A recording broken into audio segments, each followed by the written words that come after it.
Et bonjour à toutes et à tous, j'espère que vous allez bien, j'espère que vous passez un bon début de semaine. On se retrouve aujourd'hui le 5 février pour faire la quotidienne. On va faire un tour sur les news du jour et sur quelques price action de quelques cryptos intéressantes.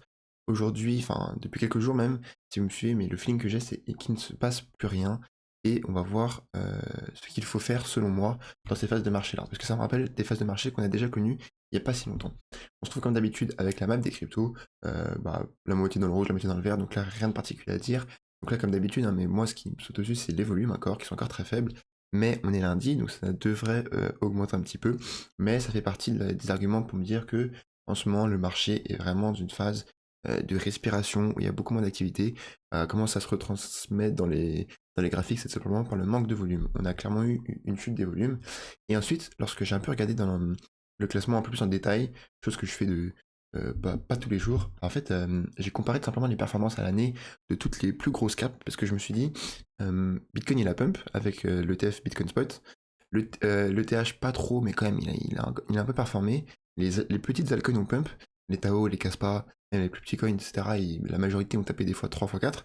Les seuls qui n'ont pas pump, c'est les grosses caps et les projets, on va dire, un peu certifiés, les gros projets sans être sur le podium, mais des gros projets. Et ensuite, je suis allé comparer les performances. Premièrement, on a Dogecoin qui est 10e place. Et par exemple, je vais parler du Cardano un peu plus tard, mais Dogecoin, moi j'ai plus confiance dans Dogecoin pardon, que dans un BNB ou du Cardano. Donc c'est étrange alors que ça sert à rien, mais en fait c'est justement grâce à ça que moi j'ai plus confiance dans Dogecoin. Ça a résisté à tellement de bull run et à la base c'est une blague, donc ils n'ont pas besoin de délivrer, il y a rien derrière. Donc moi franchement, je pense qu'il mérite sa place dans le top 10. Mais moins 20 sur l'année, c'est compliqué. Surtout que j'ai vu pas mal de mots sur Twitter, mais pour de vrai, qui premier degré prenaient disaient de faire all-in sur Dogecoin. Mais des influenceurs à 10, 15, 20K, 30K abonnés, tu vois, sur Twitter, qui eux-mêmes faisaient all-in sur Dogecoin, donc je pense qu'il y a forcément des gens qui les ont suivis. Moins 20% sur l'année, c'est pas de chance. Mais après, est-ce que c'est pas le rôle d'un shitcoin et à la fin du bull market, il va tout rattraper, toutes ses performances, franchement très possible. Autre performance qui a été pas top, c'est XRP, que plus 20%, mais ça on a déjà vu le graphique quelques fois, assez décevant. Cardano pareil, il me semble que j'ai sorti un article dessus, plus 20% c'est pas énorme en vrai. Et vraiment la plus grosse claque, je savais que ça n'allait pas performer.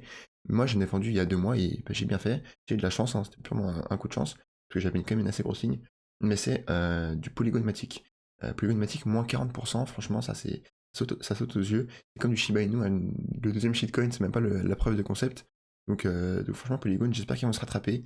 Et j'allais dire, c'est pour ça que moi, je trouve que le dynamisme d'une crypto est entièrement partie de mes critères pour juger une crypto. Mais en vrai, je vais dire ça et dans 2 jours, Polygon va se taper un plus 100%. Franchement, ils ont tellement la tech derrière et ils ont la communauté aussi. Donc je ne sais pas pourquoi ils ne peuvent pas, mais franchement, je pense que je me fais pas trop de mal pour eux. J'ai confiance quand même pour le prochain cycle aussi. Donc voilà pour les cryptos, le point de vue rapide. Niveau news, on passe sur Twitter. On a OKFR qui nous dit que les données de différents clients Binance seraient en vente sur le dark web actuellement. Donc faites attention, il y a des scammers un peu partout, même sur mon groupe Telegram.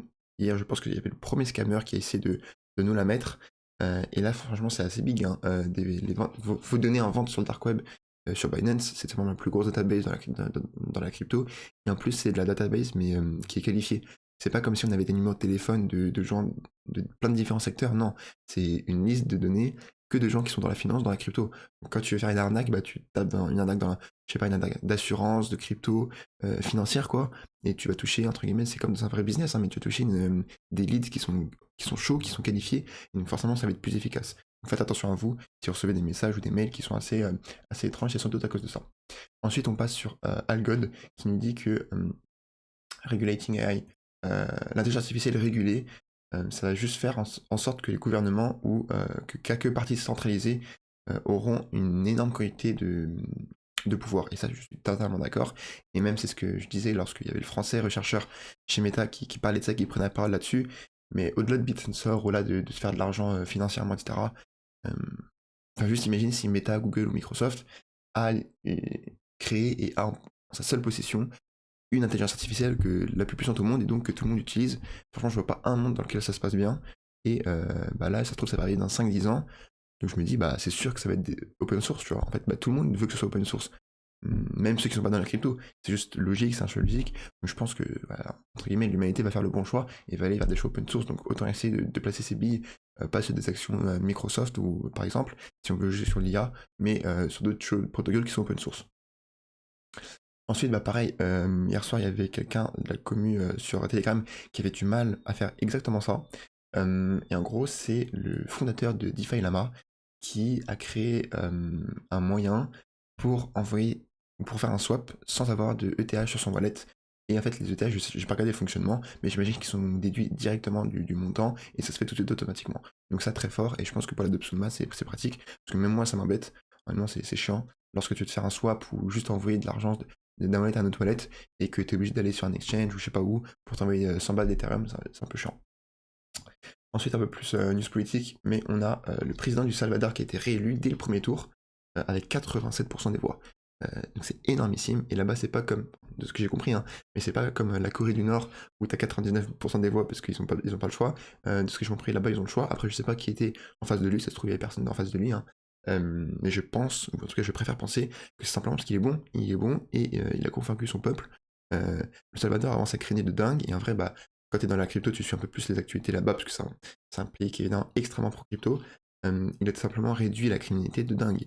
Dès qu'il est allé au pouvoir, il a fait un nettoyage des rues, il a créé des prisons que pour eux, dans des conditions infâmes, et entre guillemets, alors, chacun ses croyances politiques, mais en tout cas, c'est plus safe d'aller là-bas. Donc je pense que c'est tout simplement, il a 87% de la voix, ce qui est énormissime, mais simplement parce qu'il les mérite, entre guillemets, et qu'il est bon.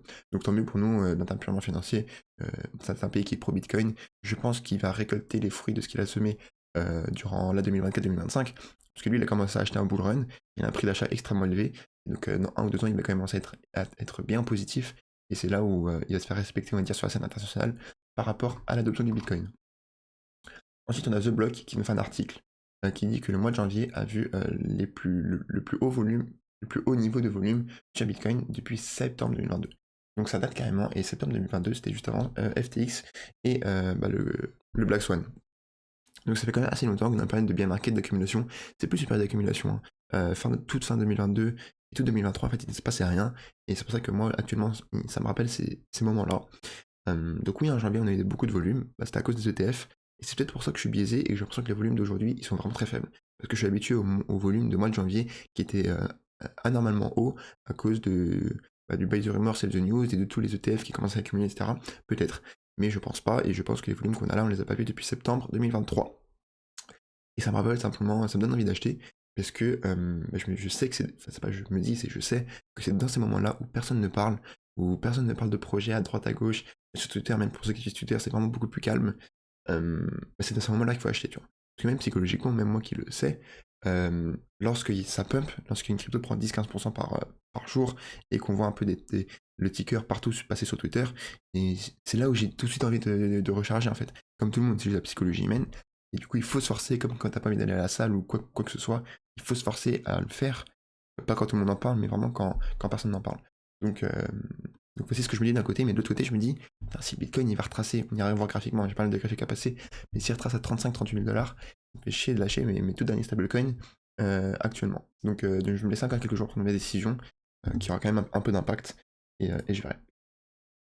Ensuite, on avait vu la semaine dernière qu'il y avait des pubs possibles sur Google par rapport aux ETF, aux crypto-monnaies, etc. Je sais pas si c'est que sur Bitcoin, j'imagine que c'est des cryptos de manière générale. Et à venir, des pubs sur Facebook et Instagram, donc c'est des Facebook ads. Franchement, moi je suis pas pour. Je trouve pas que ce soit un truc de dingue. Je trouve que c'est une mauvaise image, les pubs Facebook, etc. Et je pense pas qu'on ait besoin de ça. Les plus gros responsables marketing de l'ETF, ça va être simplement le gestionnaire d'actifs. Et ça va pas être le gars qui est sur les toilettes au trône en train de regarder une pub sur Facebook, tu vois. Surtout que moi j'ai mauvaise vision, puisque à chaque fois que je vois une pub Facebook, je sais que c'est du dropshipping. Donc là, je me dis, il y a très peu de chances qu'un gars voit une pub entre deux stories de ses potes et dise putain, c'est sûr, c'est le futur, faut que j'investisse dessus, tu vois. Je pense que la majorité des gens voient plus ça comme des arnaques, tout ce qu'il y a sur les Facebook ads, etc. Donc franchement, pas particulièrement pour. Donc voilà, Cardano, je vous l'avais dit en début de vidéo, il va falloir que j'accélère, que je voulais vous en parler. Un géant de devenir dans l'industrie crypto, on va voir que pour l'instant il y a un lag, hein, c'est assez compliqué pour Cardano. Et après, je suis allé regarder sur DeFi Lama, la Total Value Lock. Et c'est comme ça, en fait, c'est un des critères principaux pour juger une blockchain d'infrastructure. Donc par exemple, lorsque vous avez l'habitude sur la chaîne, hein, mais lorsqu'on regarde des blockchains layer 1 en proof of work, on va regarder le hash rate pour voir à quel point il y a des mineurs et à quel point la blockchain est sécurisée, et voilà, etc. Donc ça, c'est une métrique qui est importante pour le proof of work, pour le proof of stake, même de manière générale. Ce qui est important, ça va être de voir ce qu'on appelle la TVL, la Total Value Lock. Donc c'est la somme d'argent qui est bloquée dans des protocoles, dans des smart contracts sur cette infrastructure. Donc évidemment, on top, c'est Ethereum avec 32 milliards. On voit qu'ici, bah, plus on avance, plus on descend. Tron, Binance, etc. Ah, Tron, cela. Ok, et donc Cardano, c'est après Poolchain. Ça m'a étonné. Bon, ok. Poolchain, c'est Richard Dort, vous savez, l'écosystème X, etc. Donc vous savez que je suis pas fan. Ensuite, Cardano, c'est sur 12-13e, rien que dans ce classement-là. Donc je me dis, il y a très peu de value lock. Ok, ça monte un petit peu, mais comparé aux autres, bah, il n'y a rien de fou. Est-ce que ça vaut vraiment je sais même plus, la 8e place dans le top 10? Est-ce que ça vaut la 8e place dans le top 10 si même dans le classement de la Total Value Lock, elle est même pas 8e? Et après, quand tu vas la mettre en comparaison face à, je sais pas, des potentiels crypto dans l'IA, des potentiels crypto dans, je sais pas moi, des layers 0, l'interopérabilité, tout ce que tu veux, tous les autres écosystèmes dans la crypto, je suis plutôt pessimiste. Je dis pas que ça peut pas faire x4, x5 pour la bull run, mais tout simplement, moi, en tant qu'investisseur, le but c'est de voir des cryptos qui sont surévalués et sous-évalués. Et je pense que si j'en avais, je la trouverais, même malgré son price action, assez surévalué. Voilà pour mes opinions sur Cardano. Ensuite, on passe sur Bitcoin en monthly, donc là ça remonte un petit peu. Toutes les barres latérales, c'est le halving simplement. Et parce que j'ai même pas fait de bilan sur la clôture monthly qu'on a eu il y a 4-5 jours, et on voit que c'est une grosse bougie d'incertitude, avec deux mèches en haut et en bas. Franchement, d'habitude, on nous dit que c'est signe de retournement de tendance, comme ici par exemple, bull run, bougie d'incertitude, on chute. Mais en vrai, moi je suis pas si d'accord que ça, parce que je pouvais en trouver pour regarder celle-là par exemple, il n'y a pas une plus belle bougie d'incertitude, et ça a été rien du tout un retournement de tendance, tu vois. On a monté, bougie d'incertitude, on a continué à monter. Et en fait, à chaque fois que j'entends une bougie d'incertitude, bah, je regarde graphiquement, et statistiquement, c'est une fois sur deux. Donc franchement, ça ne change rien. Juste monthly, intéressant. RSI est toujours en dessous de 70. Et moi, je pense que là, ce qui est important de voir, c'est simplement les moyennes mobiles. Moi, ça m'a rappelé le rush qu'on a eu en 2019. Là, j'en monte un peu, c'était à peu près ici. Une grosse bougie verte. Ensuite, on a pris bien 6 mois pour digérer, mais là, on était vraiment bien avant le halving qui était ici. Donc là, on est cette partie-là. Donc, c'est dur de dire qu'on aura une digestion pendant 5-6 mois. Franchement, je pense pas. Avec le halving qui arrive, vraiment, je ne pense pas. Donc, moi, ce que j'en tire de ce graphique-là, c'est juste les moyennes mobiles. On a les moyennes mobiles, je pense. On peut regarder historiquement, elles nous ont toujours supporté depuis le début. Hein. Ici, on n'est pas passé en dessous, supporté. Ici, supporté, fake out. La Covid, supporté.